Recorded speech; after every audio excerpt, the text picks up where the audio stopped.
Dr. Hurya, Kepala Seksi Pengawasan dan Penegakan Disiplin, Lembaga Pembinaan Khusus Anak Kelas 2 Maros, Bapak Abdillah AR SPD SH MSI. Yang kami hormati, Dekan Fakultas Hukum Universitas Hasanuddin, Bapak Profesor Dr. Hamzah Halim, SH MH MAP.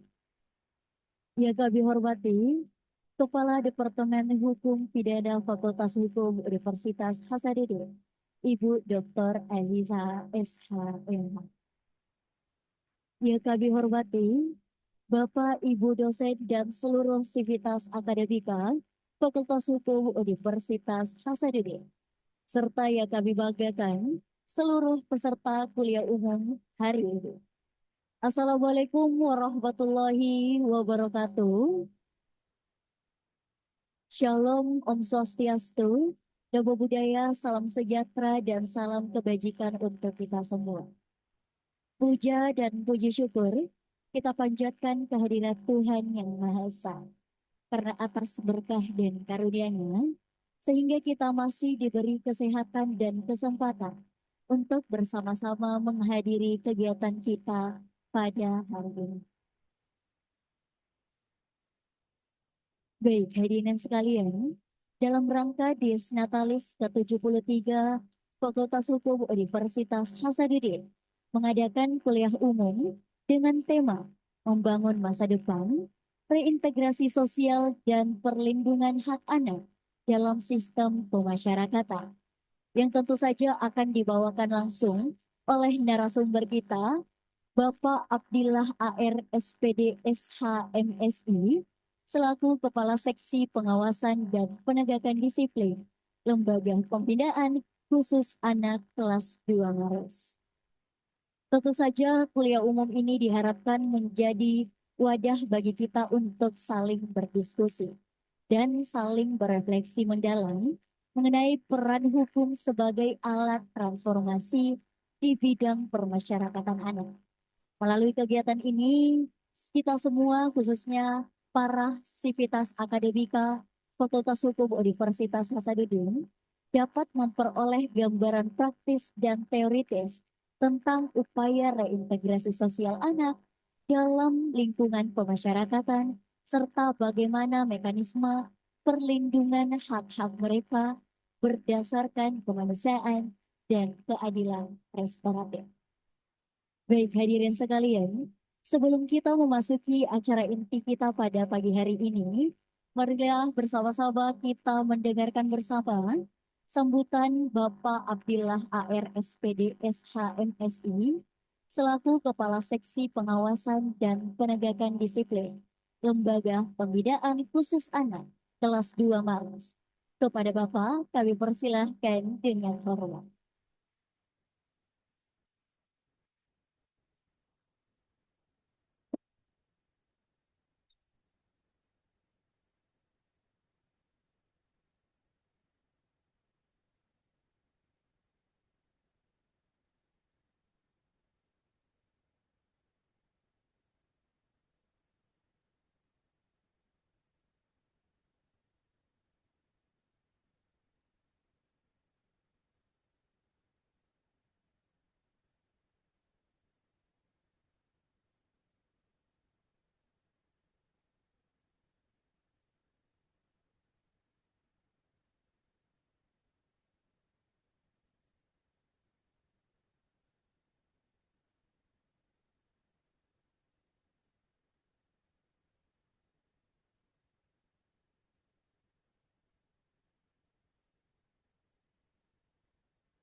Baik, terima kasih Bapak atas sambutan yang sangat luar biasa tentunya. Selanjutnya, marilah kita dengarkan bersama sambutan dari Ketua Departemen Hukum Pidana Fakultas Hukum Universitas Hasanuddin, Ibu Dr. Aziza SHM. Kepada Ibu, kami persilahkan dengan hormat.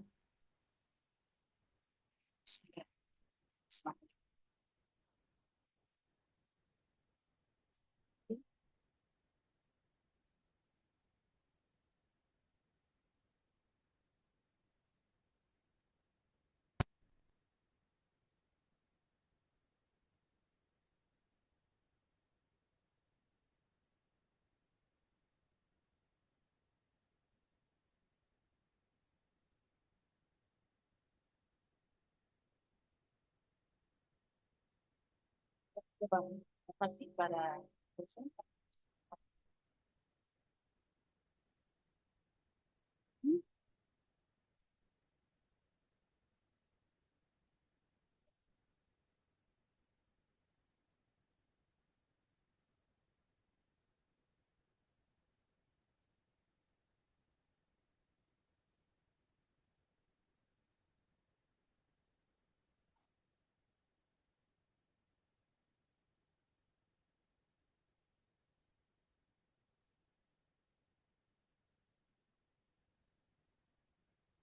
Dari banyak itu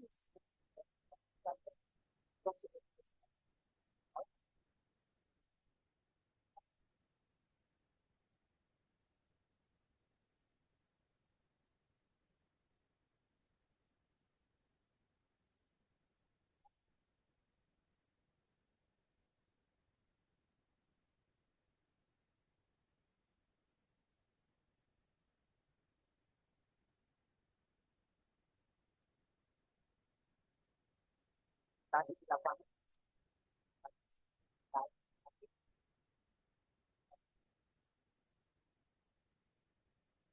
hal yang baik.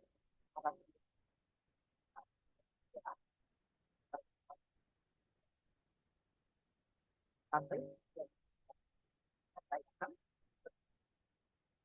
jadi berkali saya sampaikan dan dalam diskusi ini apa yang kamu akan tanyakan ya yang kamu dapat dari persiapan lapangan moderator.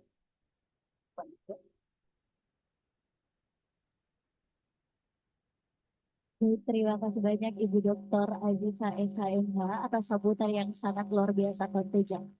Baik hadirin sekalian, selanjutnya dengan hormat kami mengundang Wakil Dekan Bidang Akademik dan Kemahasiswaan Fakultas Hukum Universitas Hasanuddin, Bapak Profesor Dr. Maskun SH LLM, untuk memberikan sambutan sekaligus membuka kuliah umum kita pada pagi hari ini. Kepada Bapak, kami persilahkan dengan hormat.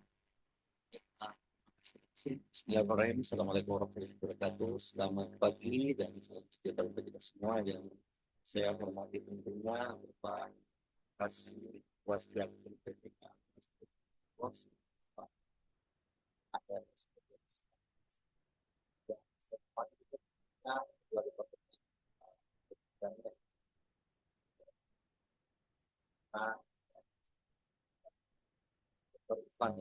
lebih gampang manggilnya Dr. Ivan. Dan tentunya seluruh teman-teman dosen yang hadir yang berinisiasi dan awal kegiatan akademik untuk dalam rangka DS Natalis yang ke-73 Fakultas Hukum Unhas dan tentunya seluruh partisipan pada kesempatan ini. Jadi kita bersama-sama menjadikan sudut kita dalam skala semua hal yang diberikan skala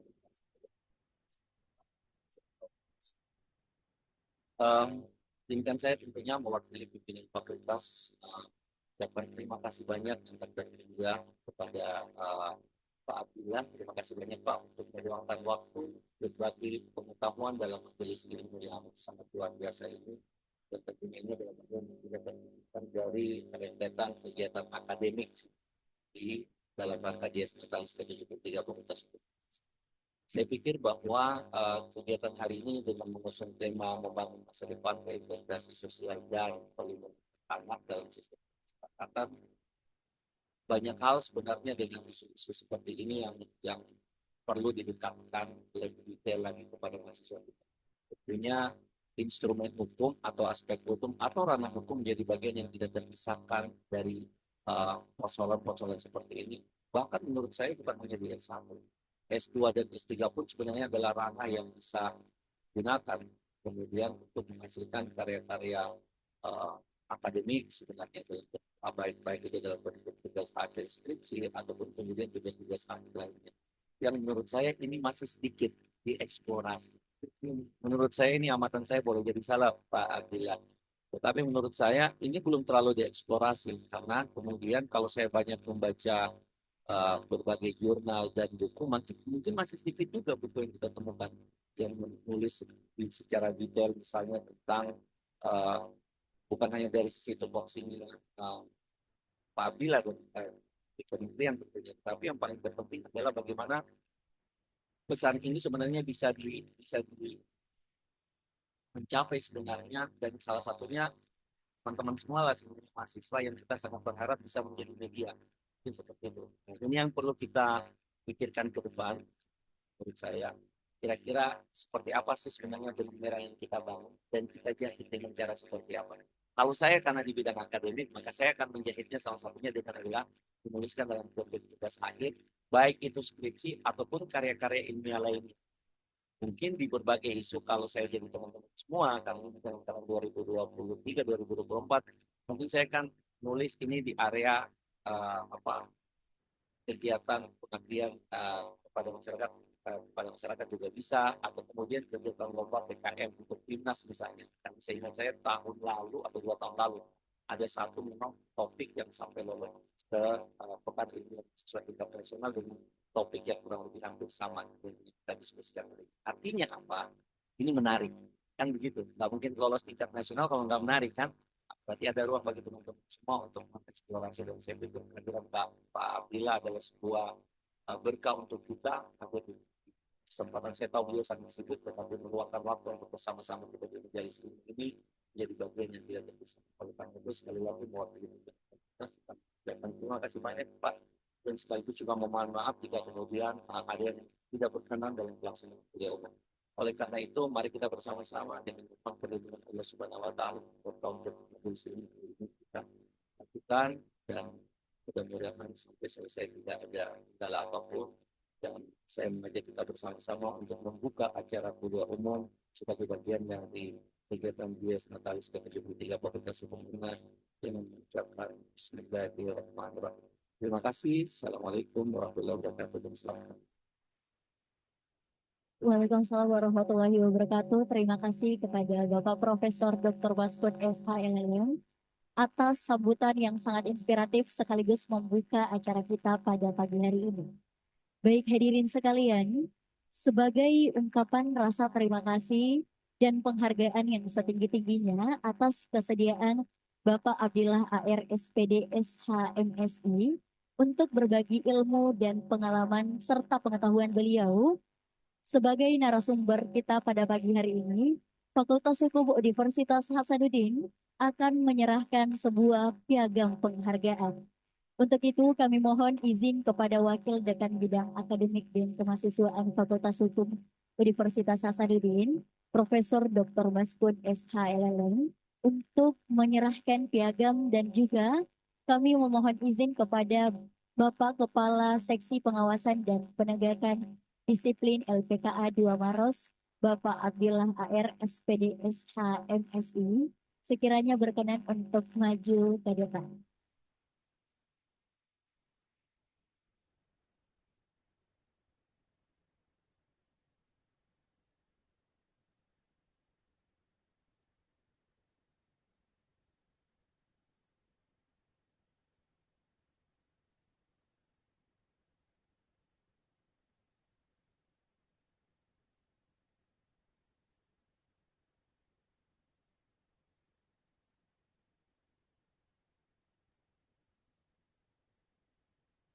Mohon apresiasi yang sebesar-besarnya teman-teman peserta kuliah umum.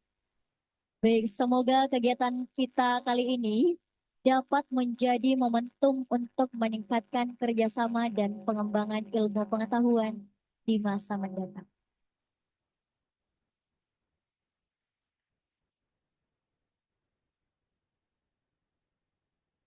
Mohon izin kepada seluruh peserta mata kuliah, sekiranya dapat berdiri di tempat masing-masing.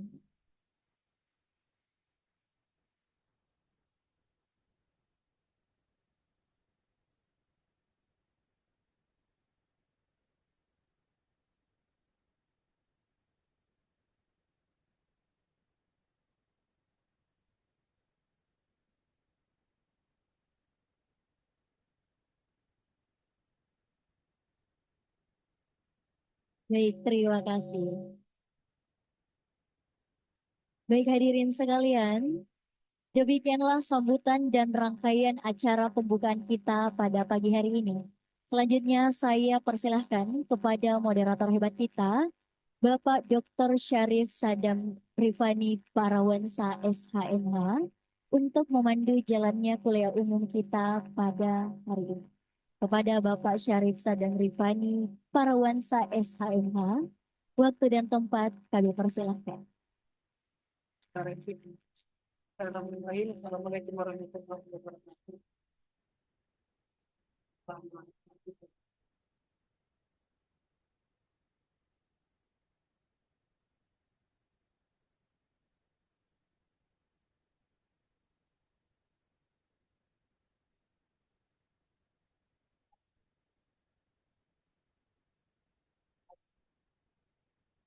Kawasan yang penting lembaga pembinaan anak harus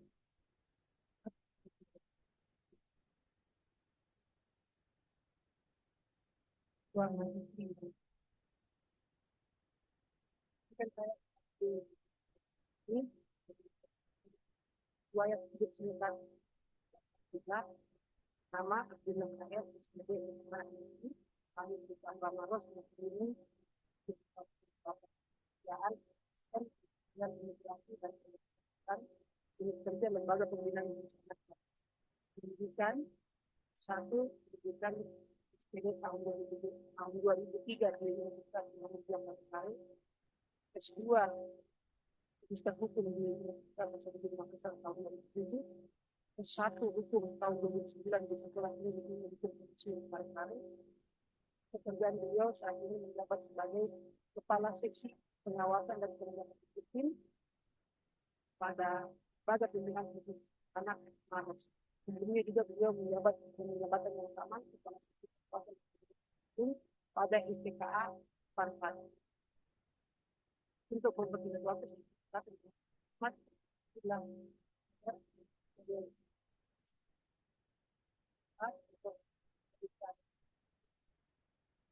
bangun masa depan baik integrasi sosial dan perlindungan anak.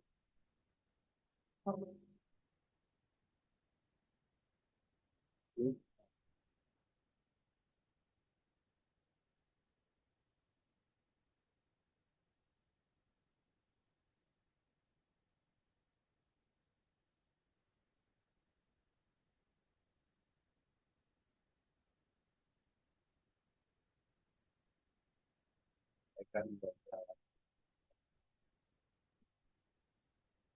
bagi serta integrasi sosial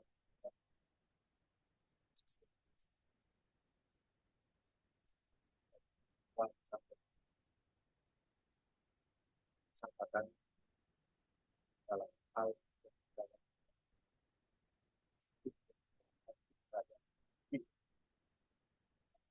yang itu pendidikan oleh kejaksaan dan adil atau diputuskan oleh pemerintah. Kemudian ditempatkan pada masyarakat atau apakah atau organisasi PKH yang menjabat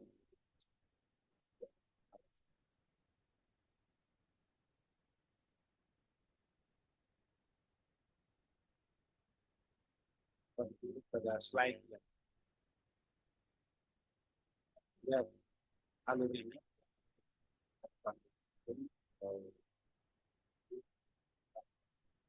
satu tahun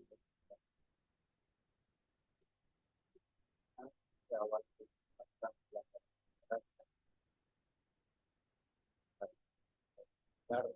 kurang-kurang dan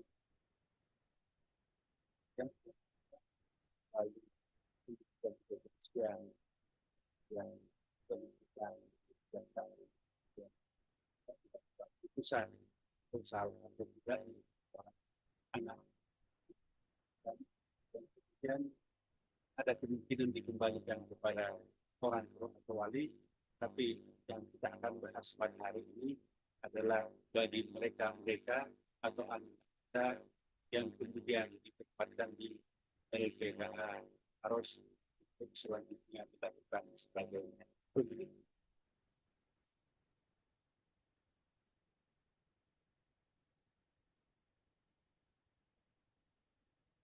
Kita lihat ada payung hukum yang ada di kami, di instansi kami, tentu ada Undang-Undang Nomor 22 Tahun 2022 yang mana tujuan pemasyarakatan adalah bagaimana agar tidak ada kesalahan, memperbaiki diri dan tidak mengulangi tindak pidana sehingga dapat diterima kembali oleh masyarakat.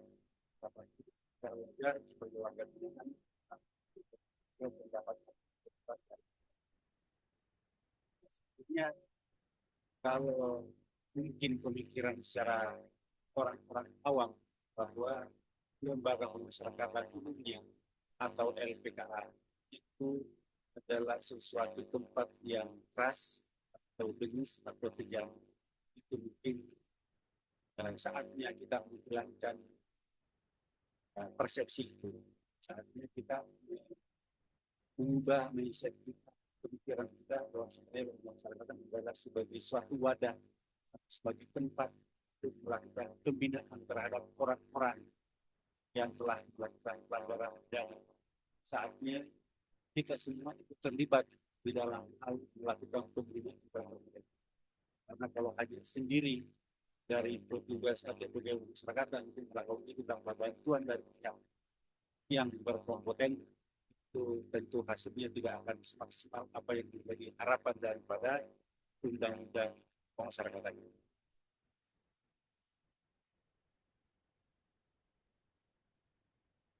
Kemudian secara gambaran umum bahwa LPKA itu tersebar di setiap provinsi. Jadi seluruh Indonesia ada 33 instansi atau unit pelaksana teknis masyarakatan atau LPKA itu di 33 provinsi yang ada di Indonesia. Ini sesuai dengan amanat Undang-Undang Nomor 11 Tahun 2022 tentang Sistem Peradilan Anak bahwa LPKA wajib ada di setiap ibu kota provinsi atau setidak-tidaknya dekat dengan ibu kota provinsi. Ini ada hal tentu yang mendasari kenapa pemerintah atau kenapa undang-undang kemudian mengamanatkan seperti ini. Ini tentu ada pertimbangan-pertimbangan. Ya, mungkin salah satunya bahwa ibu kota provinsi yang notabene lebih banyak penduduknya lebih padat sehingga sangat memungkinkan bahwa pelanggaran atau anak-anak yang melakukan pelanggaran atau anak-anak yang berhadapan dengan hukum itu akan lebih banyak jumlahnya dibandingkan di kabupaten-kabupaten kota.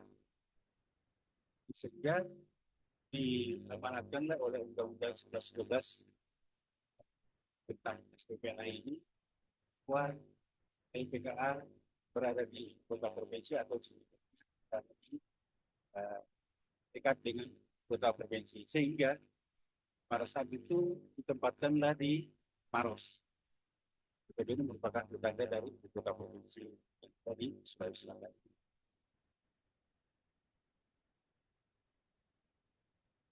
Kalau ada beberapa aspek yang sehingga pemerintah yang dulunya masyarakat itu hanya satu, mau itu pidana umum, mau itu pelanggaran tentang narkoba, narkotika, apakah itu pelanggaran yang perempuan, ataukah itu pelanggaran pidananya anak-anak, itu semua satu.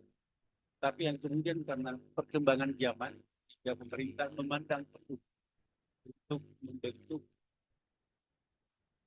lapas khusus.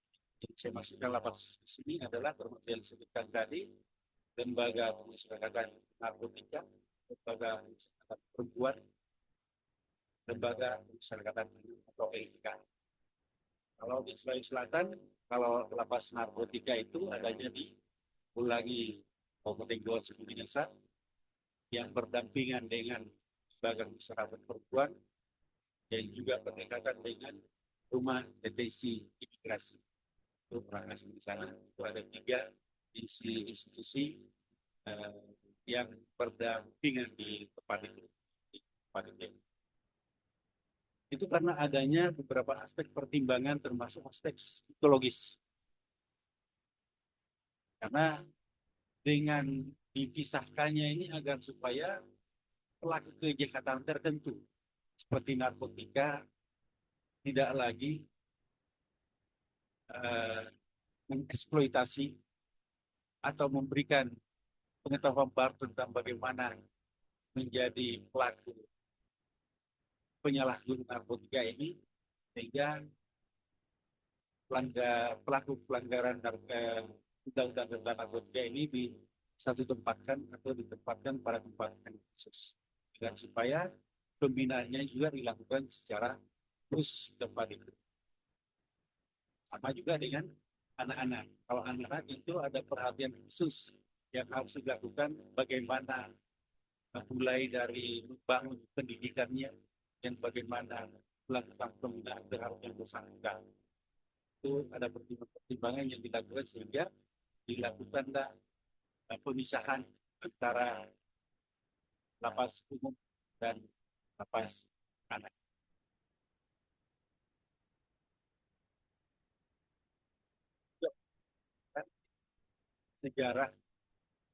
Sejarahnya LPK Maros yang usia di Maros ya. Maros yang pada awalnya lembaga masyarakatnya kelas 2 Maros itu beralamat di Jalan Karyango, Kabupaten Maros, yang kemudian pada tahun 2003 ditetapkan menjadi lembaga masyarakatan kelas 2 berdasarkan surat keputusan Menteri tahun 2003, dan kemudian berdasarkan keputusan Menteri Hukum dan Hak Asasi Manusia tahun 2019 pun menjadi lembaga pembinaan khusus anak kelas 2 Maros dan wilayah Karyango, Kabupaten Maros. Nah, ini dulunya karena di Maros belum ada bangunan khusus untuk itu, belum ada infrastruktur yang bisa dijadikan sebagai LPKA di Maros, sehingga masih menggabungkan antara yang dewasa dengan anak, tapi harus mengakali dengan memisahkan blok antara blok anak dan blok dewasa. Karena amanat undang-undang harus segera dilakukan ini, tapi belum diikuti dengan ketersediaan tempat, sehingga harus mengakali bagaimana caranya agar anak-anak ini terpisah dengan orang dewasa. Paling tidak pada saat mereka itu atau istirahat malam berbeda tempat. Sekalipun karena itu sudah sangat susah untuk diantisipasi ketika masuk pembauran di siang hari. Nah, ini fakta perlu sampaikan, sekalipun dipisahkan bloknya, karena fasilitas yang ada termasuk mungkin fasilitas ibadah, fasilitas olahraga, yang mana yang digunakan oleh yang dewasa juga itu yang digunakan bagi anak-anak, sehingga dihindari mereka untuk bertemu. Ya, mereka masih terus berinteraksi. Yang kemudian juga menjadi pertimbangan bagaimana supaya secepatnya dibangun tempat khusus bagi anak-anak ini. Yang sehingga kemudian pada tanggal 2 Januari 2024, kurang lebih 1 tahun yang lalu, mulai difungsikan gedung baru yang kemudian diresmikan pada tanggal 14 Juni 2024 oleh Menteri Hukum dan HAM pada saat itu, yang beralamat di Jalan Kantor Pasewan, yang tepatnya berdampingan dengan kantor DPRD Kabupaten Maros, yang seperti gedungnya seperti terlihat di layar. Eh, Bangunannya karena ini dulunya sempat diwacanakan akan ini memang asetnya kemudian waktu itu yang ditinggalkan pada tahun 1885 ini menjadi bangunan tak terpenuhi karena bangunan lapas atau di bawah masyarakat Maros itu menempati yang tadi ini yang di Jalan Poros Mariana. Karena sudah adanya desakan untuk membangun LPKA yang baru, sehingga bangunan yang dulunya terbengkalai yang sempat diminta oleh pemerintah Kabupaten Maros untuk dijadikan sebagai cagar budaya yang sudah dibangun oleh Kementerian Pertahanan untuk dijadikan sebagai LPKA Maros, sehingga bangunannya oleh permintaan pemerintah Kabupaten Maros agar tidak menghilangkan kesan bangunan asli, sehingga masih ada nuansa-nuansa bangunan lamanya yang menghilangkan kesan penjara.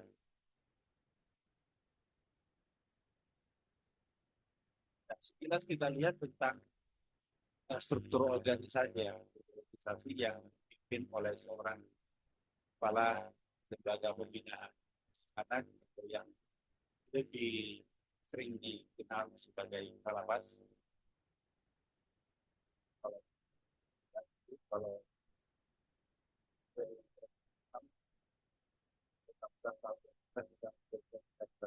LPK mulai terbentuknya atau mulai adanya lembaga pembinaan khusus anak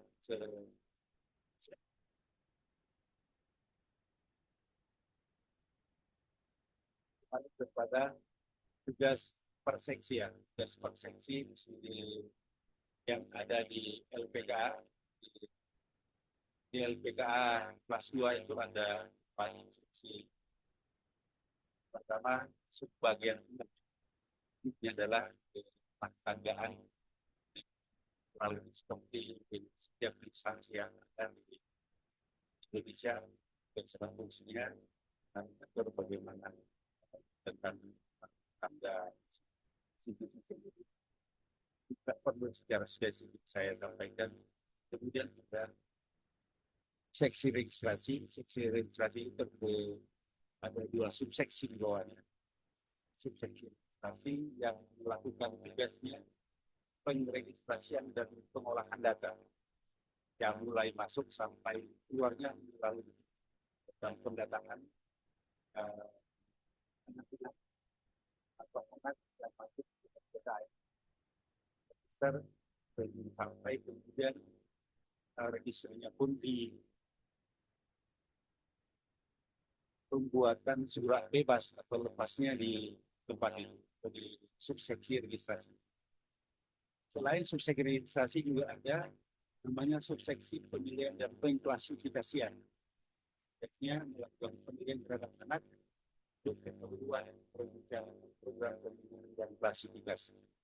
Nah, begitu anak masuk, baik itu anak maupun pembinaan, ini kan berbeda. Jadi kami itu antara anak dan pembinaan itu beda. Ketika anak atau anak binaan ini masuk, ini dilakukan peregistrasian yang kemudian dilakukan asesmen. Dilakukan oleh asesor yang ada. Yang kemudian juga dilakukan hikmas awal oleh lapas. Lapas itu balai pemasyarakatan yang kantornya kalau di Makassar itu adanya di Jalan Jenderal nomor 1. Itu ada dilakukan yang melakukan penelitian kemasyarakatan atau yang biasa disebut dengan hikmas, dan untuk memberikan rekomendasi kepada pegawai atau petugas lapas bahwa si anak ini kondisi seperti ini dia akan bagusnya atau baiknya dilakukan pembinaan yang memberikan rekomendasi. Ini ada seksi pembinaan.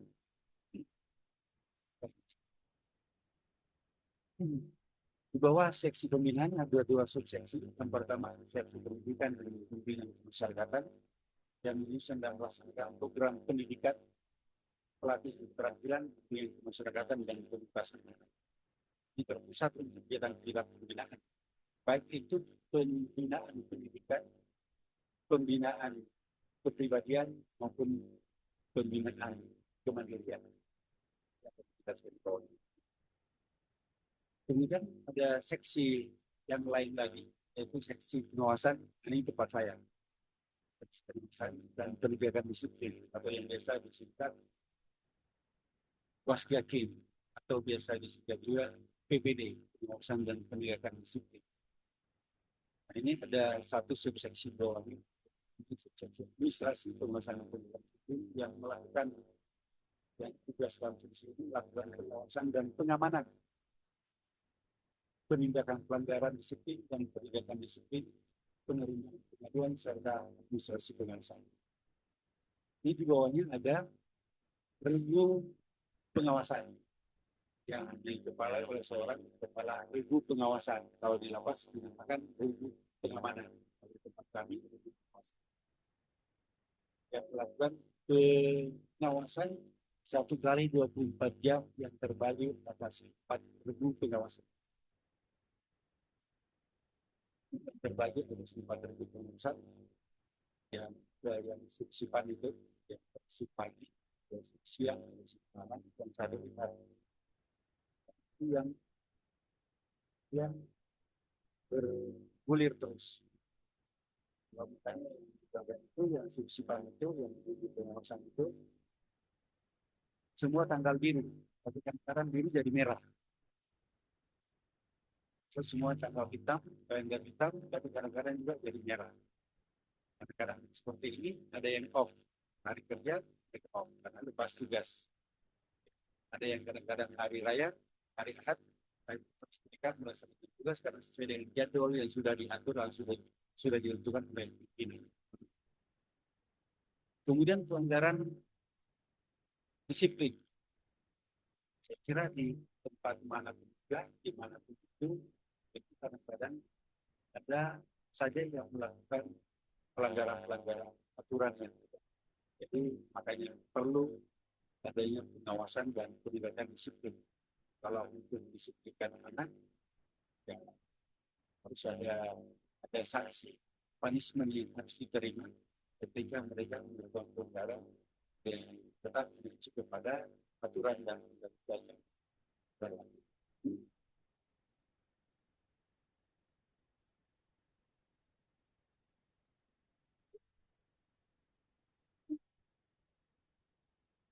Mengenal anak binaan.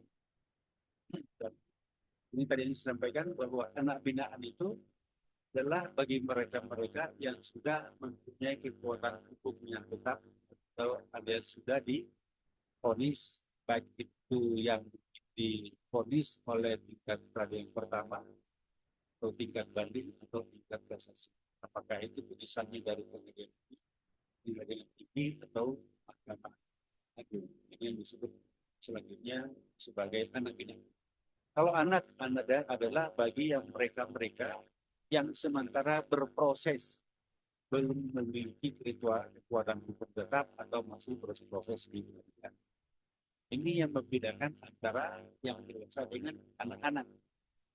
Kalau dewasa, kalau dia masih belum memiliki kekuatan hukum tetap atau masih berproses di apakah itu di penyidikan, apakah itu di penuntutan atau apakah itu di pengadilan, itu namanya tahanan. Tapi ketika mereka sudah memiliki atau mempunyai kekuatan hukum tetap, hakim sudah menjatuhkan palu dan sudah inkrah, maka yang bersangkutan dinyatakan sebagai terpidana.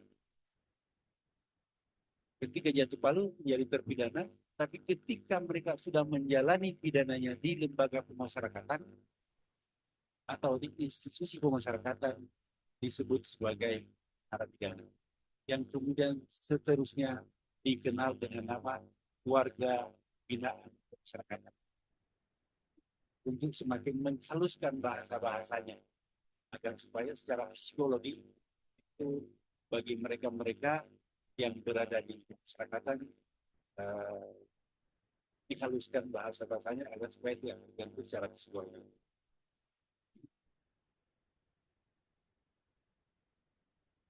Untuk kategori tentang anak berdasarkan Undang-Undang SPPA, bahwa anak adalah bagi yang telah berumur 12 tahun tapi belum berumur 18 tahun yang diduga melakukan tindak pidana percobaan. Dia masih anak, belum menjadi anak pidana, masih diduga melakukan pelanggaran pidana percobaan. Yang mereka yang telah berusia 12 tahun tapi belum mencapai usia 18 tahun. Sesuai dengan Undang-Undang Percobaan 11.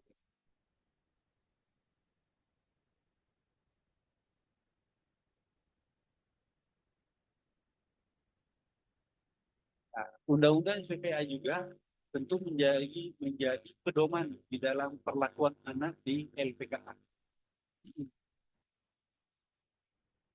Bahwa undang-undang ini mengamanatkan bahwa anak yang berhadapan dengan hukum berhak mendapatkan perlindungan khusus dan pelayanan pemasyarakatan sejak tahap pra-adjudikasi, adjudikasi, dan post-adjudikasi.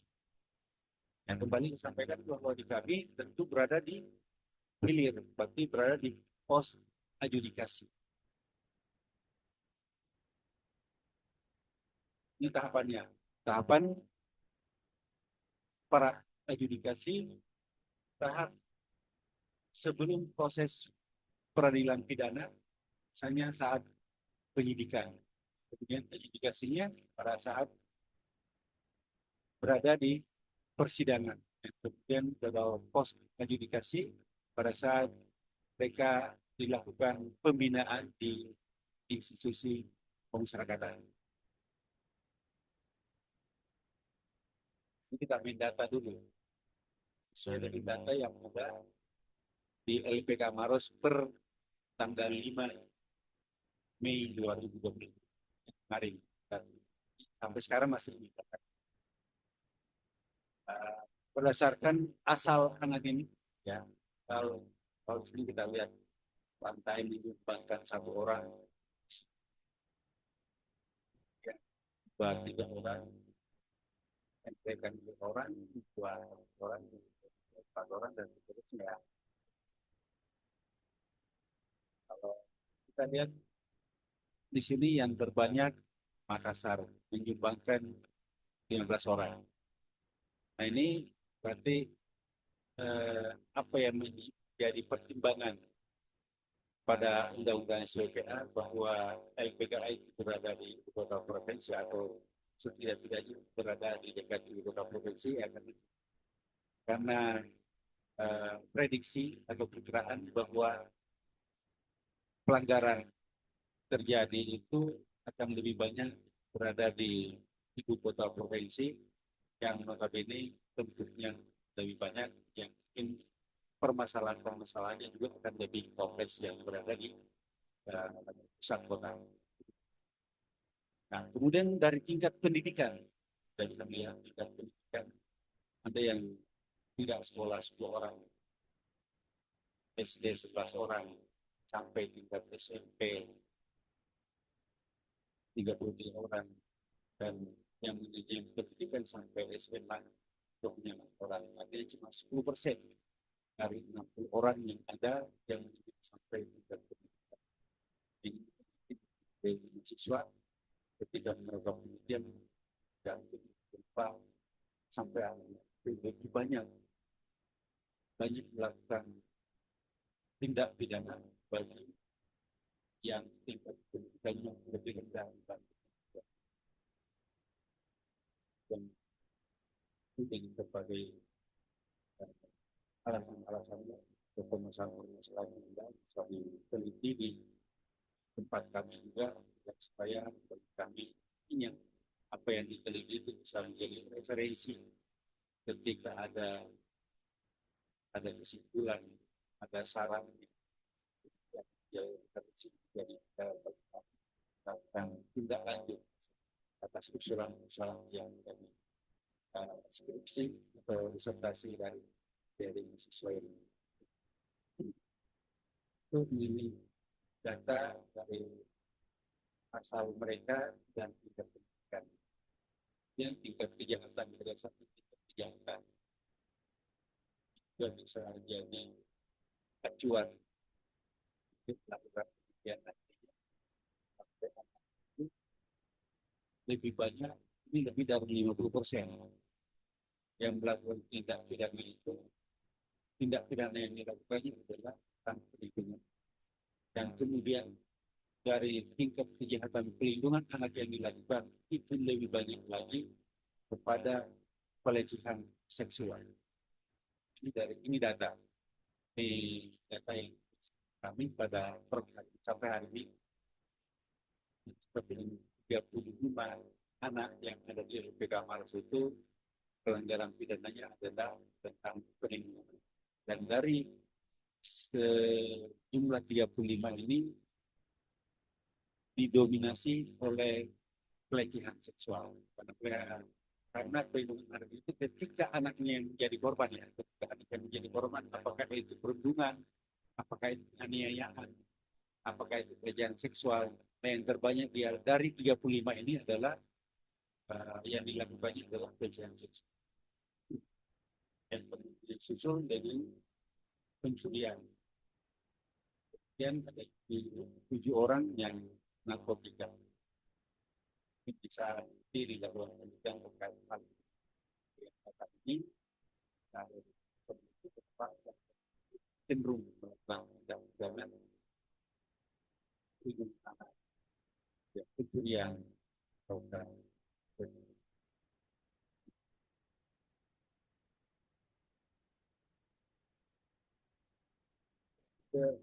alur pembinaan dari alur proses penelitian di LPK.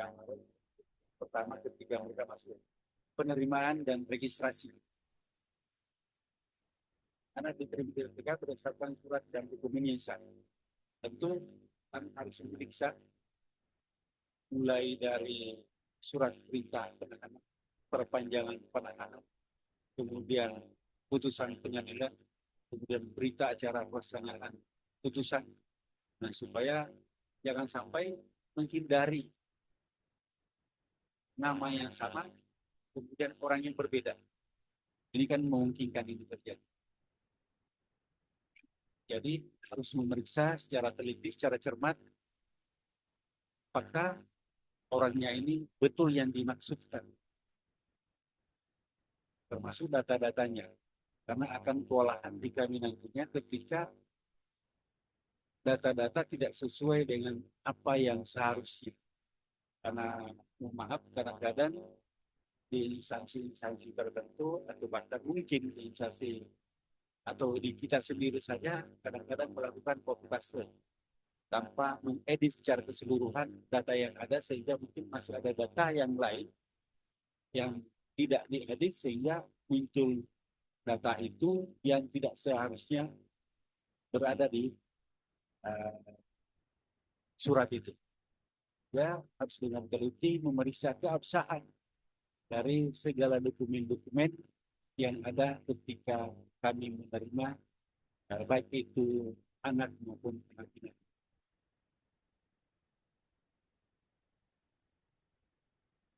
Baik itu mengenai pendaftaran, pengambilan sidik jari, dan foto anak. Foto anak agar supaya menyelesaikan apa betul orangnya atau bukan. Yang sampai ya bisa saja ya karena kepentingan tertentu mungkin si A yang melakukan, si B yang didorong untuk menjalani pidana. Karena mungkin karena kemiripan orangnya, apa karena kembar atau karena saudara dan sebagainya, sehingga itu yang kami khawatirkan. Hanya dengan cermat dan teliti menerima segala dokumen yang termasuk foto yang bersangkutan menyelesaikan antara foto yang ada di dokumen dan orang yang ada di bawah oleh yang institusi yang melakukan eksekusi. Kemudian alur berikutnya adalah admisi, kemudian orientasi dan observasi. Anak mengikuti kegiatan pengenalan lingkungan selama maksimal 1 bulan. Nah, ini yang kami lakukan kalau di LPK harus adalah bagian saya sendiri, di bagian saya sendiri orang lain menempatkan anak atau anak binaan itu pada tempat khusus, bukan untuk menyiksa, tapi justru untuk melindungi yang bersangkutan. Kenapa ditempatkan pada kamar khusus?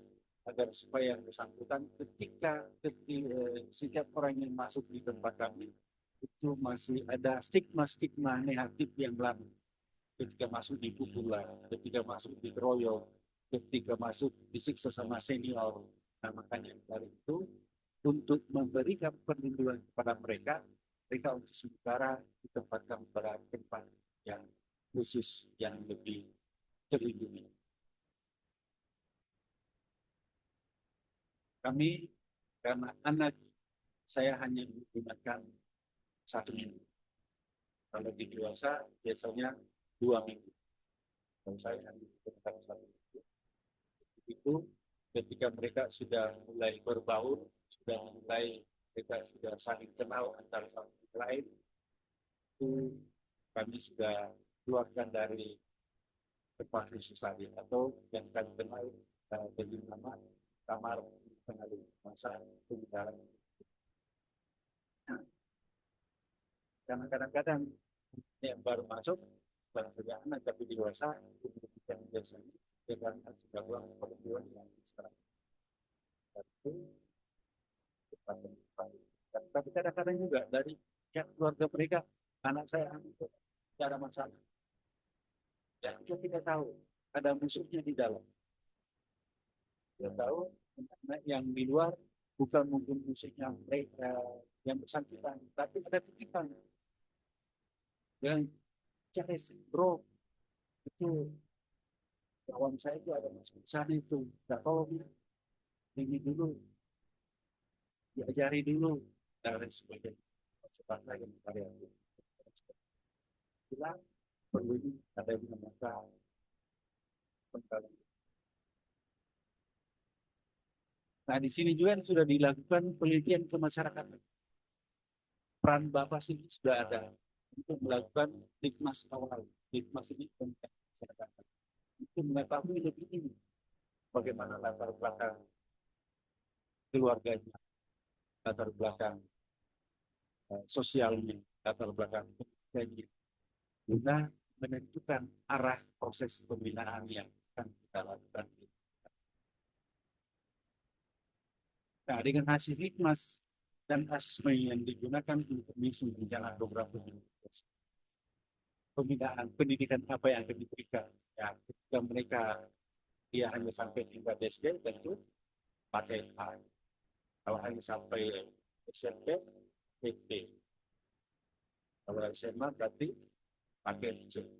Kalaupun itu tidak bisa dilakukan secara formal, karena di tempat kami dari 6 anak binaan yang ada di LPK Maros itu ada 4 anak binaan yang masih melanjutkan pendidikan formalnya dari sekolahnya masing-masing. 4 anak binaan kami yang melakukan secara formal, artinya online. Sekolahnya itu online dari sekolahnya. Baru 1 minggu lalu Pak Raya, mereka ujian dari Tanah Toraja itu, dari kebetulan yang bersangkutan itu dari SMK sampai SMK yang ada di Makale itu mereka mengenai listrikan ya. Nah, sampai ujiannya itu membawa aki ya, bawa aki mobil. Itu artinya kami tetap harus memperhatikan tingkat pendidikan anak-anak binaan yang ada di LPK.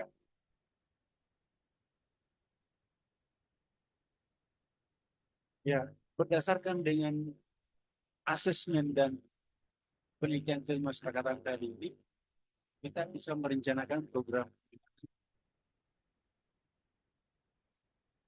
Berdasarkan asesmen disusun rencana program pendidikan, kemudian rencana program dibahas dalam sidang tim pengamat pemasyarakatan. Tim pengamat pemasyarakatan ini dari murni dari LPK sendiri. Dari anggotanya itu dari pejabat teknis yang ada, seluruh pejabat teknis yang ada menjadi anggota tim pengamat pemasyarakatan yang memberikan rekomendasi pimpinan program pembinaan apa yang dilakukan atau bidang apa yang akan diberikan kepada yang menjadi PPKM. Kemudian pelaksanaan program pembinaan saya kira ini sangat jelas mengikuti program pembinaan, pemberian keterampilan dan pendidikan, anak berhak mendapatkan remisi, integrasi, konseling, bimbingan dan program reintegrasi sosial. Ini remisi atau pengurangan masa pidana. Kalau remisi, kalau tahun ini anak itu berhak mendapatkan 4 jenis remisi. Yang pertama, remisi khusus hari raya bagi anak. Kemudian tanggal 23 Juli, Hari Anak Nasional, juga diberikan remisi anak. Kemudian tanggal 17 Agustus diberikan remisi umum.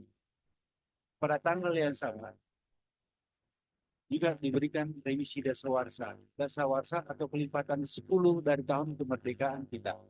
Jadi setiap tahun ekor 5 ada namanya remisi dasawarsa. Ya, jadi tahun ini, terus tahun ini ada 4 jenis remisi yang bisa diterima oleh anak binaan yang ada di LPK. Ketika yang bersangkutan memenuhi persyaratan baik secara substantif maupun secara administratif. Ya, kalau secara substantifnya tentu yang tidak melakukan pelanggaran disiplin yang ada di LPK. Kalau secara administratifnya, secara administrasi sebenarnya sudah memungkinkan. Kalau anak itu paling tidak telah menjalani masa pidananya minimal 3 bulan. Sudah berhak mendapatkan pengurangan hukuman atau remisi. Nah kalau dewasa itu minimal 6 bulan menjalani masa pidananya baru berhak mendapatkan pengurangan masa pidana atau remisi.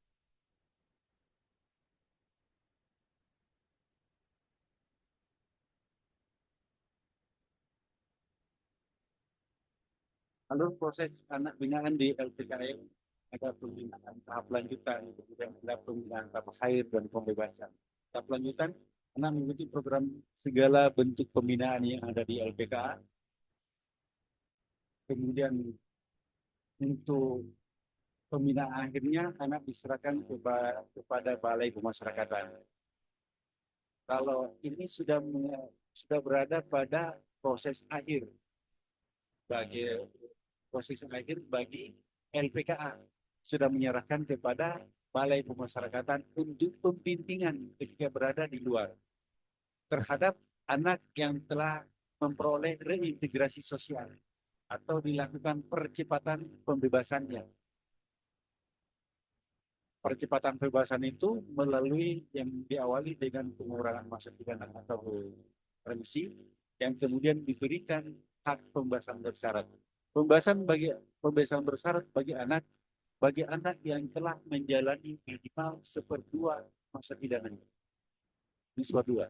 Kalau dewasa minimal menjalani 2/3 dari masa pidananya untuk mendapatkan pembebasan bersyarat. Kenapa dikatakan pembebasan bersyarat? Pembebasan bersyarat artinya adalah yang bersangkutan harus tetap rajin melapor kepada Balai Pemasyarakatan atau pembimbing pemasyarakatan di Bapas untuk dapat dimonitoring atau dapat dievaluasi sebagaimana keberhasilan program pembebasan bersyarat ini kepada yang bersangkutan. Dan kemudian berikutnya syaratnya agar supaya mereka tidak melakukan pelanggaran pidana apalagi masih dalam tahap percobaan. Nah, ketika masih dalam tahap percobaan mereka melakukan pelanggaran pidana, maka sisa masa percobaannya itu akan dijalani atau ditambahkan dengan pidana baru. Sehingga dikatakan sebagai bebas bersyarat. Bebas tapi memiliki syarat-syarat tertentu yang harus ditaati dan dipatuhi oleh yang bersangkutan. Seperti itu.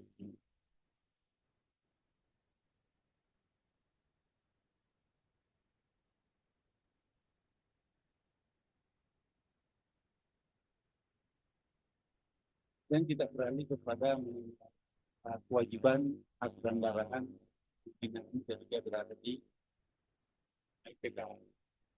Berdasarkan pasal 14 Undang-Undang 22 tahun 2002 tentang kesehatan, pembinaan wajib mentaati peraturan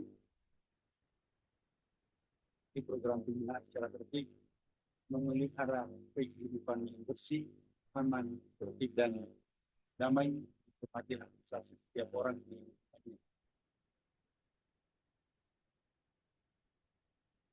Kemudian kita beralih ke haknya, menjalankan ibadah sesuai dengan agama dan kepercayaan. Ini bahkan bukan hak bagi mereka, tapi adalah menjadi kewajiban bagi mereka.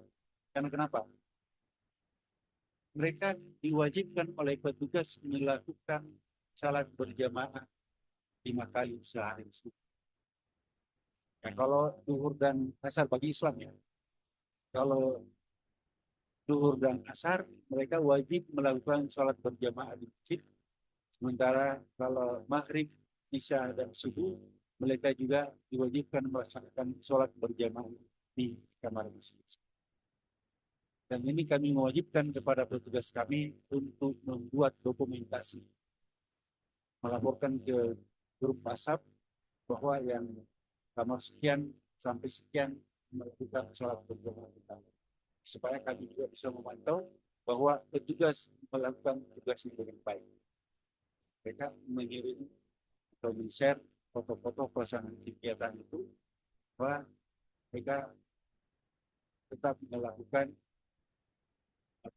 tugasnya dengan baik, kemudian juga tetap melakukan program pembinaan yang sudah diprogramkan. Jadi mereka menyampaikan bahwa ini bukan hanya haknya, kalau kadang-kadang kita mengatakan hak, ketika itu hak bisa dilakukan dia pegang bersangkutan, tergantung dia mau mengambil hak itu atau tidak. Tapi ini adalah juga menjadi kewajiban bagi mereka untuk melaksanakan ibadah sesuai dengan agama yang dianut oleh yang bersangkutan.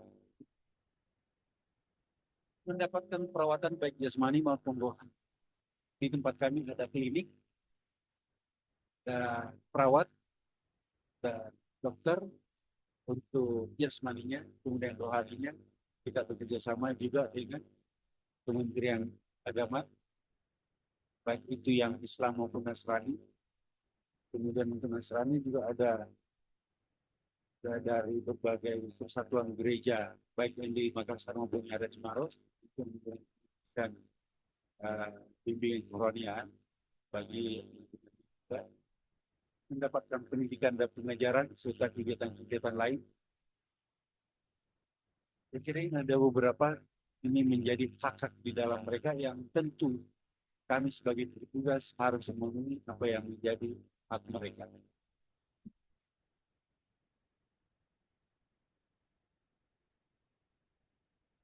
Percepatan integrasi dengan seperti tadi yang saya sudah sampaikan di awal, dapatkan revisi ini adalah upaya untuk mempercepat pengurangan hukuman bagi yang bersangkutan, kemudian mendapatkan pasal bersyarat, cuti bersyarat dan sebagainya.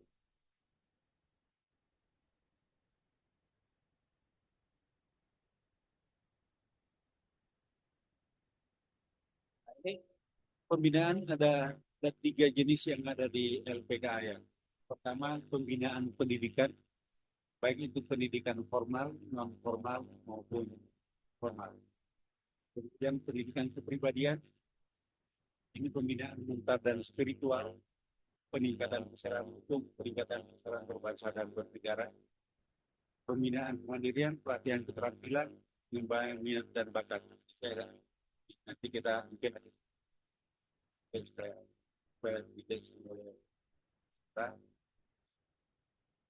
pendidikan dan kemudian juga pembinaan kepribadian yang juga supaya ada dokumentasi yang kami lakukan di LPK, baik itu pendidikan formal, informal, kemudian pembinaan kepribadian, pendidikan, dokumentasi yang ya 2 harian pun kami buat di sana. Nah, ini hanya ada contoh Senin dan Selasa karena setiap hari itu berbeda kegiatannya. Tapi mereka diatur dari bangun pagi sampai tidur kembali kan itu jam-jam tertentu. Itu untuk mendisiplinkan mereka dan supaya mereka nantinya bisa terbiasa dengan kehidupan seperti itu. Kami lakukan seperti itu kegiatannya dengan sudah tujuan agar supaya mereka disiplin menggunakan waktu. Ini ada galeri-galeri kegiatannya, galeri kegiatan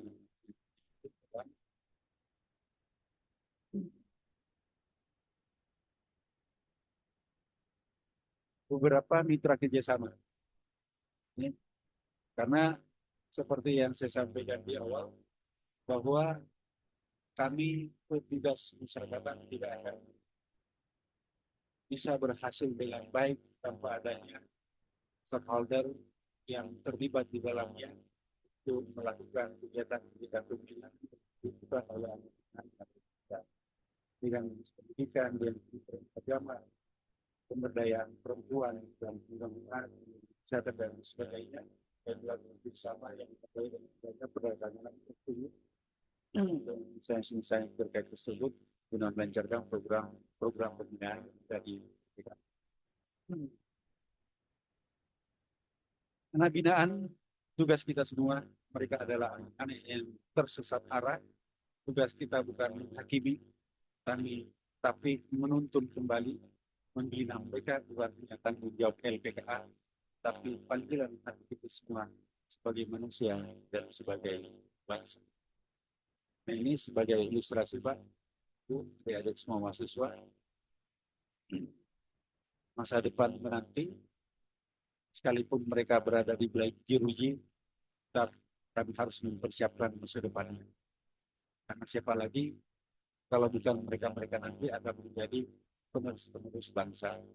Siapa lagi, kapan lagi kalau bukan sekarang, siapa lagi kalau bukan kita. Jadi mari kita sama-sama bekerja sama, saling bahu untuk membangun, untuk mendidik, untuk membina anak-anak yang ada di LPK. Jadi anak-anak LPK juga tentu masih memiliki masa depan seperti masa depan yang berada di luar. Demikian, terima kasih. Wabillahi taufiq wal hidayah. Assalamualaikum warahmatullahi wabarakatuh. Selanjutnya saya serahkan kepada Anda. Baik, terima kasih Bapak. Untuk selanjutnya, berdiskusi pertanyaan. Ini ya.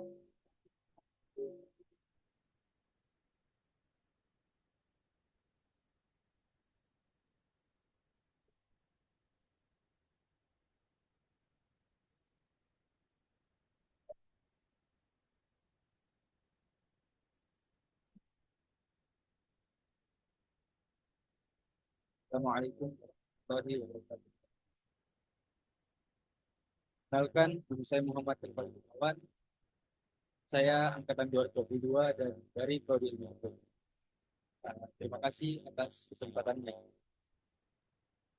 Baik, di sini yang saya pahami terkait salah satu tujuan pemasyarakatan adalah sehingga anak ini dapat diterima kembali oleh lingkungan masyarakat, dapat hidup secara wajar sebagai warga yang baik dan taat hukum. Nah, bagaimana jikalau anak ex LPKA ini dirundung oleh temannya, diejek oleh temannya, sehingga itu kan pasti berpengaruh untuk psikologis dia. Nah, sehingga ini kan bisa menimbulkan tindak pidana lagi karena dia mungkin merasa kesal oleh temannya karena diejek dan dirundung seperti itu. Sini pertanyaan utama saya adalah, apakah ada sistem pemantauan pasca pembebasan yang efektif bagi anak ex LPKA? Jika ada, bagaimana mekanismenya? Baik, terima kasih. Ya, terima kasih atas pertanyaannya yang sangat bagus. Kalau untuk melakukan evaluasi, tentu adalah dari pihak Balai Pemasyarakatan untuk mengevaluasi bagaimana anak setelah keluar dari LPK khususnya.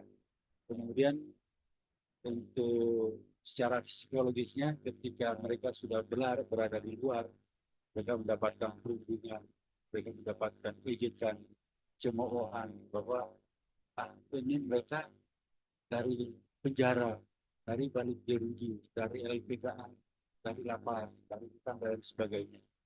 Nah itulah kami di dalam membekali di dalam bahwa anak-anak di dalam itu tidak lebih jelek daripada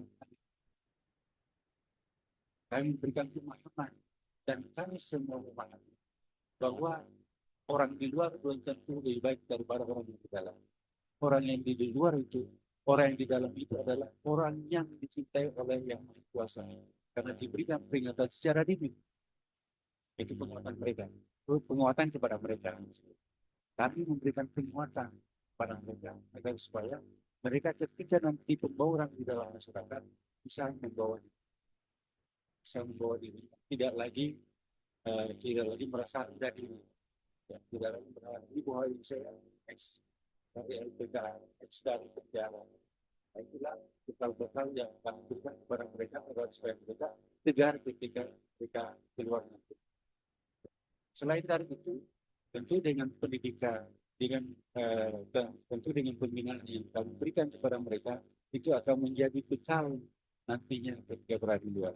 Nah, teman-temannya bisa memperhatikan setelah mereka keluar yang dulunya tidak pernah tidak masjid, sekarang mereka yang bisa.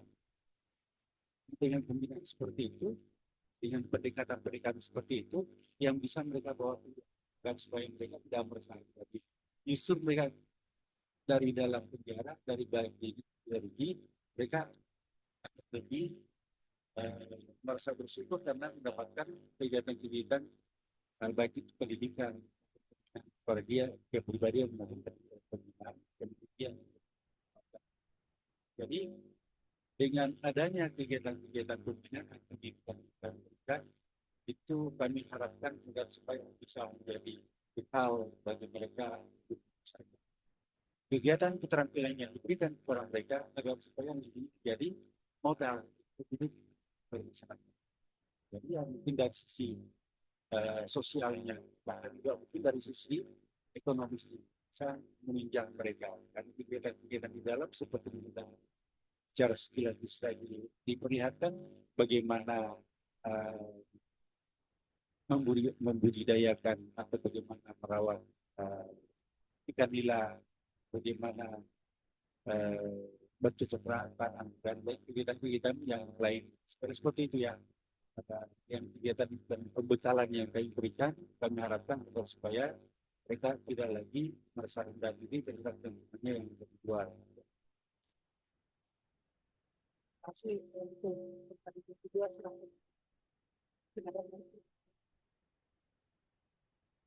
belakang.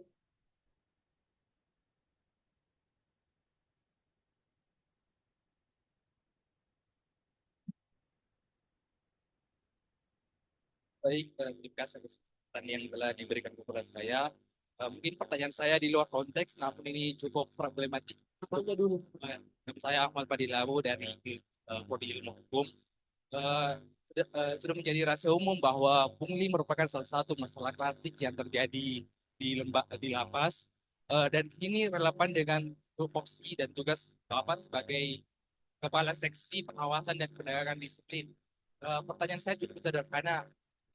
Bagaimana langkah-langkah konkret yang Bapak lakukan untuk memastikan bahwa tidak terjadinya pungli ini dan semoga hal itu tidak terjadi di LPK Maros dan itu merupakan suatu perbuatan yang tercela. Nah, itu saya seperti Pak. Bagaimana langkah-langkah yang Bapak lakukan, langkah-langkah preventif dan langkah-langkah represif Bapak yang lakukan untuk memastikan tidak terjadinya pungli itu? Terima kasih. Assalamualaikum warahmatullahi wabarakatuh. Waalaikumsalam warahmatullahi wabarakatuh. Pertanyaan yang bagus. Dan memang itu di mana biasa terjadi di sisi manapun itu kadang terjadi hal seperti itu. Ya, apalagi justru yang sering terjadi di aparat penegak. Yang pertama, bahwa salah satu hak yang ada atau yang melekat bagi anak binaan, ya saya otomatis ke sisi saya di LPK Maros, bahwa setiap anak itu memiliki hak untuk melakukan pengaduan. Dan itu kami lengkapi syaratnya. Kami tempatkan kotak pengaduan itu ada di dalam. Jadi mereka bisa mengadukan tanpa diketahui siapa yang melakukan pengaduan. Jadi itu kami cek secara berkala. Kotak pengaduan itu, alhamdulillah, sesering apapun saya buka, saya tidak pernah menemukan ada isi dari kotak pengaduan. Mengenai pungli ya, jadi hampir tidak, memang tidak ada mengenai pungli. Karena kami siapkan sarana pengaduan dan kami memastikan bahwa anggota-anggota itu tidak melakukan pungli di dalam. Karena pungli itu adalah salah satu pelanggaran pidana juga. Kemudian untuk hal-hal lainnya yang berkaitan dengan itu untuk mengantisipasi hal itu ya, itu bahwa kami menegaskan kepada seluruh anggota agar supaya mereka tidak melakukan, karena ketika ada pengaduan seperti itu bukan hanya diselesaikan secara internal, tapi mungkin akan dilakukan secara sampai keluar. Penanganan kalau ketika ada pelanggaran pidananya ya kita lakukan secara pelanggaran pidana. Ya. Kemudian menyangkut masalah pungli ini, saya kira yang marak di mana-mana, bukan hanya di sanksi, tergantung orangnya juga siapa yang melakukan itu. Dan kemudian kalau kita berpikir tentang pungli di dalam, karena kami tidak melakukan, tidak ada lagi uang tunai di dalam berbeda. Tidak ada. Uang tunai itu tidak ada dipegang sama anak binaan kami. Yang dipegang, yang ada sama mereka itu kartu berisi. Kartu berisi itu pun bukan mereka yang memegang. Ya. Yang memegang itu hanya pegawai yang kemudian dicatat berapa saldo diisi berisinya itu, di kartunya itu. Dan mereka pihak keluarganya bisa men-top up dari luar. Isi dari menambahkan dari kartunya itu ya, dari cashless. Jadi segala bentuk pembelian di dalam itu dengan cashless, bukan dengan uang tunai. Ya, kemudian kartunya juga ini seperti ini, digunakan ini juga berisik. Kartu ini dipakai belanja, ya ibaratnya ya kartu bisa sebagai kartu sebagai e-tol juga kan. Mereka menggunakan seperti ini. Karena untuk keamanannya masih belum terjamin ketika mereka yang memegang, itu makanya dipegang oleh petugas khusus untuk itu. Tapi dengan dilakukan pencatatan memastikan saldo. Jadi ketika mereka melakukan transaksi berbelanja di dalam, diketahui berapa lagi saldo mereka. Berapa saldo mereka. Jadi untuk melakukan pungli itu sangat minim sekali untuk melakukan pungli di dalam. Dan kalau jual pungli, kalau anak-anak itu apa aja pungli. Kalau berbicara secara fakta di dalam, apa yang dipungli? Justru pegawai yang memberikan kepada mereka. Karena kasihan, hibah. Contoh ya, kadang kalau ada yang mereka membebas, rumahnya jauh. Baru kemarin, ada yang dari Makassar, orang tuanya tidak ada. Tanpa diketahui, orang tuanya bebas hari itu. Mereka mau pulang, tidak ada ongkos. Kadang-kadang teman kami yang berikan, ini ongkos pulang, ke mana? Ke Makassar, Pak. Jalan mana? Oh sekian. Kalau Makassar itu di bawah 50.000 cukup dari Maros. Ada yang berikan. Jadi justru bukan mereka yang kita yang pungli mereka. Tapi tidak bagus juga kalau saya katakan mereka yang pungli kami. Karena kami memberikan secara ikhlas. Untuk peluang itu, alhamdulillah hampir tertutup. Kalau kata pungli di LPK Maros, alhamdulillah untuk bahasa itu, untuk kata itu mungkin tidak cocok untuk dialamatkan di tempat kami. Nah, untuk selamanya seperti itu. Yang mudah. Mungkin demikian. Ada lagi?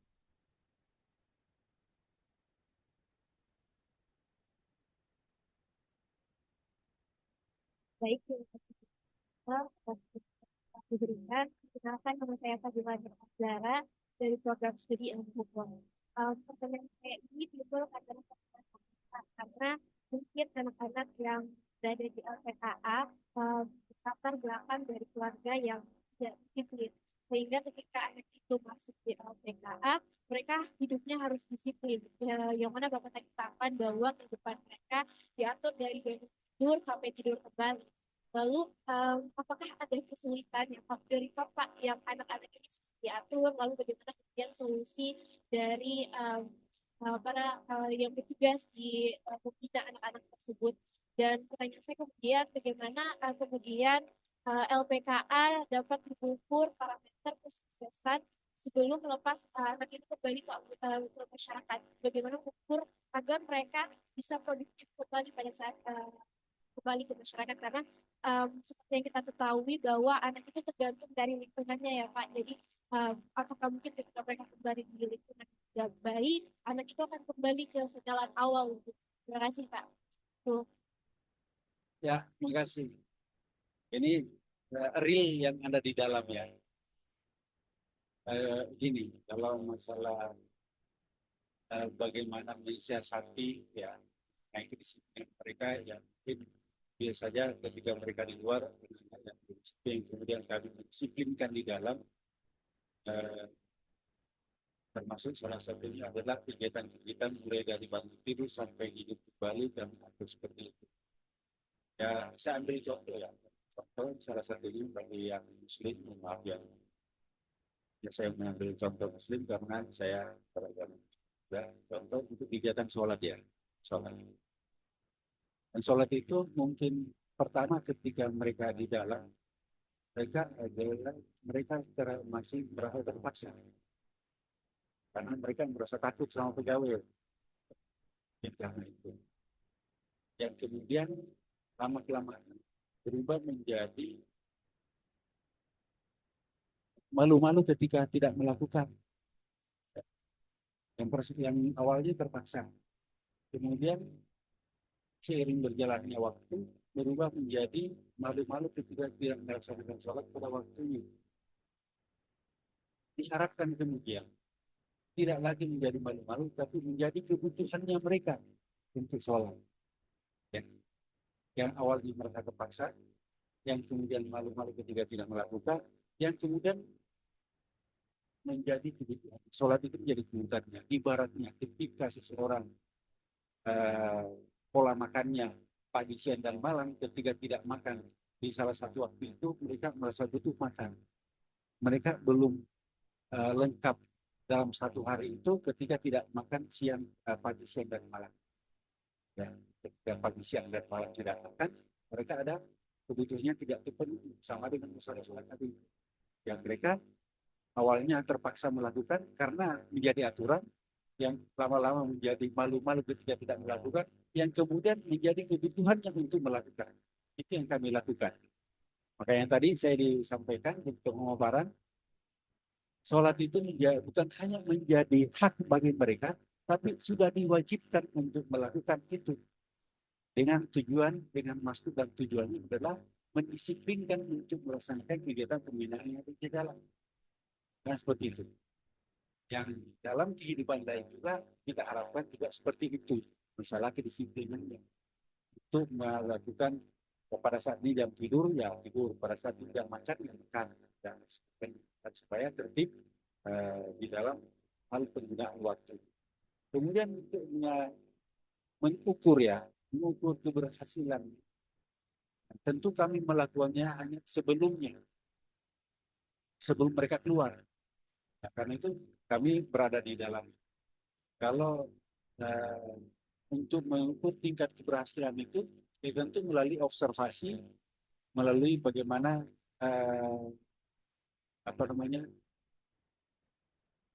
melalui rapor pembinaan yang dilakukan kepada yang bersangkutan, karena setiap anak binaan itu ada rapor tersendirinya. Ya, mulai setiap kegiatan-kegiatan yang ada di dalam itu, mulai tingkat kerajinan mengikuti kegiatan itu, kemudian tingkat partisipasi dalam melakukan kegiatan itu dan sebagainya. di awal yang saya bagian juga tadi bahwa ketika mereka pertama masuk ada namanya asesmen, ada litmas awal. Yang litmas awal, hasil asesmen dari litmas awal ini yang menjadi acuan kita untuk melakukan yang kemudian di akhirnya nanti di pertengahan untuk melakukan pembinaan berdasarkan apa yang ada di asesmen dan litmas awal tadi itu. Kemudian di akhirnya bagaimana program pembinaan yang kita lakukan. Dan tentu segala bentuk kegiatan yang kita lakukan tentu akan melakukan evaluasi untuk waktu-waktu yang akan datang. Karena apa yang kita lakukan sekarang ini akan menjadi pembanding atau menjadi pelajaran untuk melakukan kegiatan pembinaan selanjutnya. Sekalipun bukan kepada yang bersangkutan, tapi adalah anak-anak yang akan kita lakukan. Ini demikian ya. Oke. Terima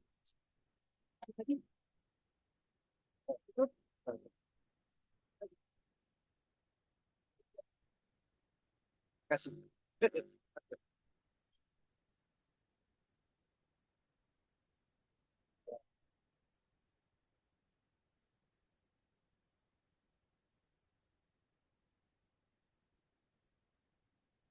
Jadi menarik ketika kita membahas tentang pembinaan anak Bapak dan karena kita tahu bahwasanya sistem pembinaan anak itu mengandung double track system yang mana sebelum dikenakan sanksi pembinaan juga dikenakan sanksi tindakan terlebih dahulu. Dan melihat tantangan yang dihadapi oleh LTKA ke depannya Pak, yang mana angka kriminalitas anak yang semakin tinggi, bahkan kasus-kasus yang dilakukan terkadang ekstrim Pak, sementara usia pertanggungjawaban pidana dapat dana itu 14 tahun. Bagaimana kemudian Bapak melihat apakah usia yang diatur oleh Undang-Undang Sistem Peradilan Pidana Anak masih relevan dengan dinamika kriminalitas anak dewasa ini, dan untuk anak yang melakukan kejahatan seperti pembunuhan, apakah kemudian diberikan treatment yang berbeda dengan anak-anak yang melakukan pelanggaran atau kejahatan yang lain?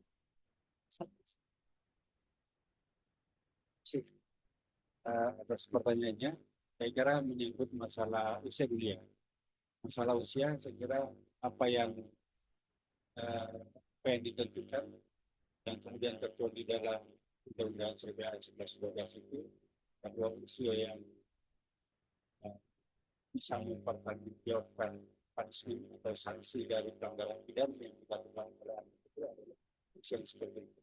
Karena dari berbagai macam pertimbangan itu termasuk salah satunya perkembangan anak, kemudian psikologi anak yang harus menjadi perkembangan agar supaya ini diberikan perlakuan dalam hal pembinaan. Dalam hal pembinaan ini itu seperdua dari dewasa, ya kan? Seperti dewasa. Yang kalau semestinya di dalam pelanggaran pidananya itu yang seharusnya ketika dewasa yang melakukan 10 tahun hukumannya, maka kalau anak-anak 10 tahun. Dan itu pernah yang terjadi seperti itu. Kalau masalah umur, saya kira apa yang dilakukan pemerintah mengenai salah pembinaan, usia pembinaan, saya kira sangat tepat. Karena ketika mungkin ada yang melakukan mempunyai di bawah dari umur itu masih sangat rentan dari perkembangan yang bersangkutan. Jadi artinya belum cukuplah untuk mereka melakukan sanksi-sanksi atau menerima sanksi-sanksi pembinaan bagi usia-usia di Indonesia.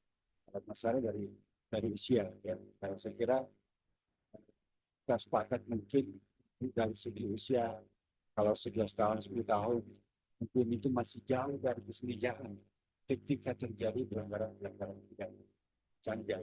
Yang kadang seperti itu, usia dewasa pun kadang-kadang mereka melakukan karena perkosaan atau karena kelalaian kebaikan. Dan karena kesenjangan dan karena keinginan untuk melakukan pelanggaran pidana. Kalau dari segi usia. Jadi seperti itu. Artinya yang kedua apa itu?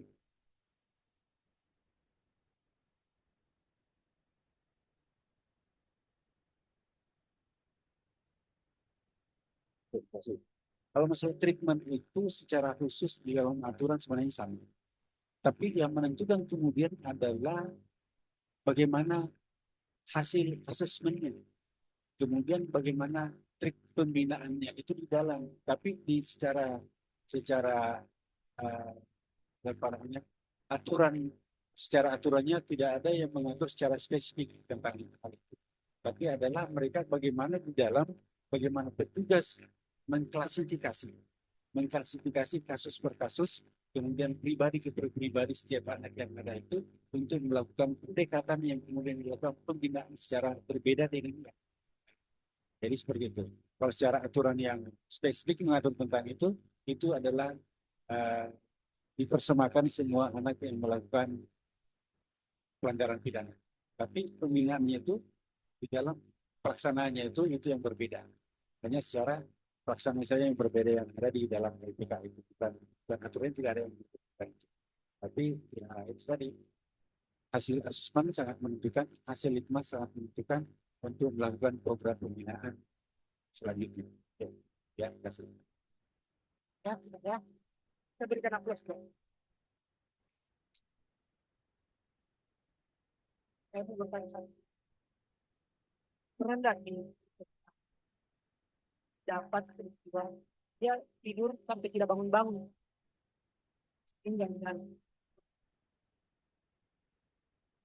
Kalau alhamdulillah kalau di LPKA ini yang di LPKA yang sekarang di Maros ya, yang anak-anak alhamdulillah yang belum tidak ada ya.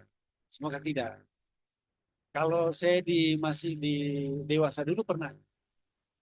Kalau tapi bukan anak ya, dewasa. Dewasa. Anak artinya enggak ada. Kalau dewasa pernah. Ini saya di perjalanan saya keluar masuk penjara ya. Saya ini kalau biasa kadang-kadang orang bilang lama juga masuk penjara, dia 5 tahun. Saya ini sudah 31 tahun keluar masuk penjara, Pak. Keluar kali masuk kembali, masuk tapi keluar kembali ya. Ya paginya masuk, siangnya keluar. Ya kalau yang meninggal seperti itu, kalau meninggal yang kan orang di dalam, orang di luar juga kan meninggal. Tidak ada aturan yang mengatakan bahwa orang yang dilapas tidak boleh meninggal. Yang tidak boleh adalah karena perlakuan pegawai sehingga menyebabkan meninggalnya anak binaannya ada di dalam. Itu yang tidak boleh. Kalau meninggal orang, dosanya yang maha kuasa. Kita tidak bisa menolak tentang itu. Gitu. Ya. Tapi ya di kesimpulannya kadang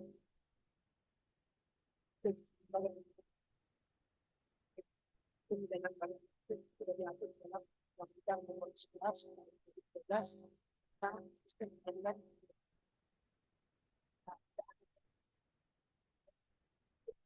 yang berkonflik dengan hukum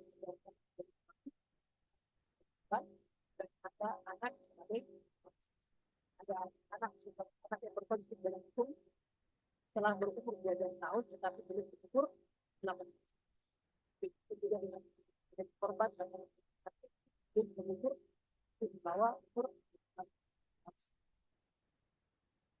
dan sanksinya juga tidak diatur di dalam undang perlindungan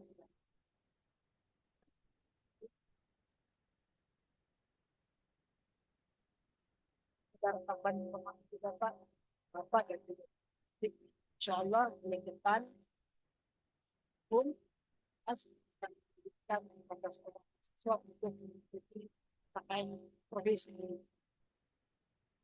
yang berbeda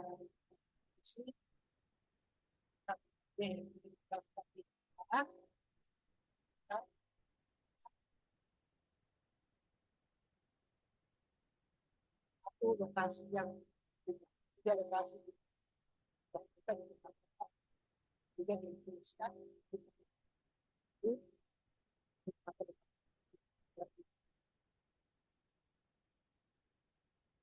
inilah yang dapat kan. Sekali lagi terima kasih banyak Bapak Abdillah Air dari Usaha Bisnis selaku Kepala Seksi Pengawasan dan Penegakan Disiplin LPK Nasdem Maros atas perkenan kehadirannya untuk memberikan ilmu, memberikan materi bagi kepada sekali lagi kita berikan aplaus Bapak.